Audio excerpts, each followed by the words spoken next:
Bury a banana in the ground for a month. What happens?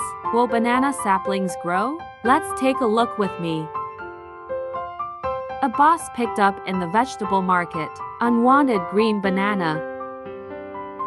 Potholes on the surface. No wonder the boss sent me. Cut banana crystals with a knife, exposing the inner surface. For faster rooting, apply ammoniumpowder to the incision of the gold chain. Take a flower pot. The bottom of the flower pot has a drainage hole. This time the soil ratio. It is 50% sand and 50% coconut peat. The soil prepared in this way is both loose and breathable, nutritious. Put our bananas in the soil, then add soil to compact the soil. Finally, we fully watered. Put it in a plastic bag and store it in a cool place. Let's see how it goes in a month.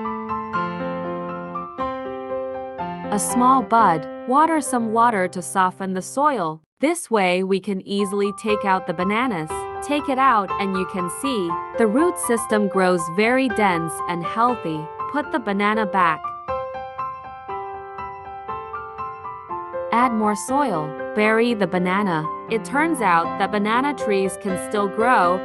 It's a loss for the boss to send bananas. Why bananas don't turn yellow? I guess it's because bananas provide concentrated nutrition to the roots and shoots. Instead of letting the bananas ripen and turn yellow, this video ends here. Thank you for watching.